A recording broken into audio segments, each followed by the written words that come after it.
Bueno, chicos, ¿cómo están? Bueno, voy a hablar sobre la gramática que van a ver en este módulo, ¿ok?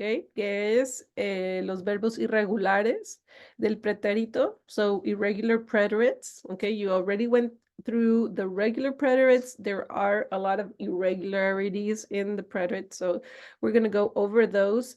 We're also going to see verbs that change meaning in the preterite, pronouns after prepositions, and que en cual. Okay, so I'm going to share my screen so you can see the preterite. Okay, remember these are PowerPoints that you can access on Canvas. Okay, and they have all the information. Okay, so sorry, 1 second.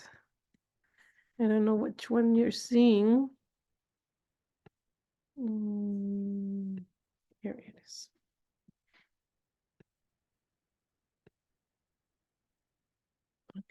Okay, so the irregular preterites, we have a lot of irregularities, as I said, but we have a few that don't go with the rules that we're going to see in a second, which is dar.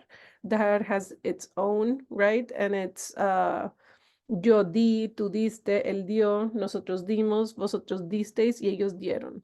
Okay, and for this, you have to pay attention that they don't go with the rules, so these are things that you have to memorize, okay? There's no accent marks in these ones, so which that is different from other than the regular preterites, okay? There are a lot of verbs. These are the most common ones, but there's many more. Okay, these are verbs that you'll see a lot that have a stem change, right? A stem change in the meaning that the first part of the verb will change, okay, and then you have the endings, okay. These are the endings that you will be using for all of these that have a change, right? So poder changes to pud, and then you would put these endings. No accents in these ones, okay? Poner es pus plus the endings. Saber es sup plus the endings. Estar es tuv plus the endings. Querer es quis plus the endings, and hacer es is plus the endings, okay? So remember, no accent marks in these, okay? There are others that I would call the J group, okay, that changed to words that change to J, okay? So for example, traer, traj, conducir, conduj, traducir, traduj, decir, dij, traducir, traduj, and producir es produj. With the J group, which this is why I put it in another slide, in the ellos form, you drop the I. And instead of saying trajeron, it's trajeron, okay? You drop the I in these, okay? But for all the rest, it's the same, right? You just put the ending. And the endings are the same as the ones that I posted on the previous page, okay? There are these other three that have irregularities, tener, venir, and decir. So tuve, tú tuviste, él tuvo, nosotros tuvimos, vosotros tuvisteis, y ellos se tuvieron. Venir es yo vine, tú viniste, él vino, nosotros vinimos, ellos vosotros vinisteis y ellos vinieron. Y decir es yo dije, tú dijiste, él dijo, nosotros dijimos, vosotros dijisteis, y ellos dijeron. Okay, remember, with the J, you're dropping the I there. Okay, so that's the preterite. Okay, for 1 second, I don't know what's happening. 1 second, let me open. Oh, no, okay. Then we have verbs that change meaning in the preterite, okay? And these what this means is that when you're using these verbs in present, they have one meaning, and when you use the same verbs in the preterite, they have other meanings, okay? And there's a slight change, right? So, for example, conocer, saber, poder, and querer are the most common ones, okay? So conocer is to know, right? And to be acquainted by, okay? To know somebody, to know a place, right? In preterite, it changes to meet. Okay, so it's different. If I say conozco a Enrique Iglesias rather than conocí a José ayer. Okay, so in this one, I'm saying I know him. And in this one, conocí a José is that I met him. Okay, saber is to know information or to know how to do something, right? Sabes hablar dos idiomas, okay?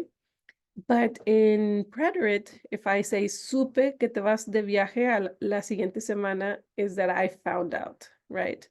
And then poder is to be able in present, okay? Puedo hacerlo, I can do it, right? In preterite, I was able to do it, okay? I managed to. Querer, to want or to love. Remember the levels of love in Spanish is amar, querer, right? Querer here is a little less than amar, right? Quiero comprarme esta casa is I want to buy this house. In preterite is I tried, right? Quise ir a tu fiesta. I tried to go to your party, but I wasn't able to. Okay. Then we have que en cual. Okay. Que and cual are two words two interrogative words that we have seen before, right? Que is what, cual is which, right?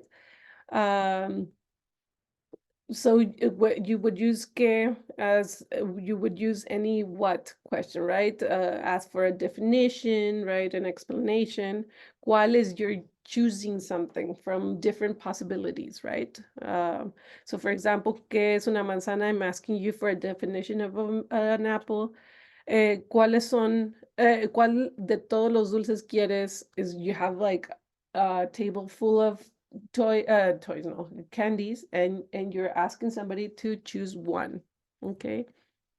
But what happens is that in Spanish we cannot have cual before a noun, okay? So you will be using que, okay, before a noun, like here, ¿qué clase te gusta más? Okay, which is acting as cual here, right? If I say ¿qué clase te gusta más? Is acting as cual, okay? So just pay attention to that. If you see a noun, you have to change it to que, okay? You will see that a lot of Spanish speakers uh, use cual incorrectly, okay? But the correct thing is if you have a singular noun, sorry, you have to put que, okay? And then we have pronouns after prepositions, okay? Pronouns after prepositions. Let me share the screen. The pronouns after prepositions are basically the same as the subject pronouns, right? Like yo, tú, usted, él. But the ones that change after a preposition would be yo and tú. Changes to me with an accent, okay? Because this accent it gives you the like understanding that is a pronoun, right? Instead of a possessive pronoun, right? Possessive adjectives. Instead of saying mi coche, right? Me would be this, right? So these change, okay? So all of the rest are the same, okay? You would use vos, usted, él, ella. All of them stay the same except me and thee, okay? There are irregularities that you will see. Like I'm sure you've seen conmigo, contigo, and this happens with the preposition con plus me and con plus ti. Okay, so it makes one word conmigo, contigo. Entre, and then another thing is you know that with pronouns after prepositions change to me and ti except with entre, right? You would say, if you're saying between me and you, it would be entre tú y yo, staying in the same, okay? And here I put a list of prepositions, some of the prepositions that you would see, okay, that are very common, okay? There's more, but those are some of the prepositions. So if you have any questions, please let me know. You have, I put activities in each of the PowerPoints to help you practice. But if you have any questions, please let me know. You have been doing great asking questions.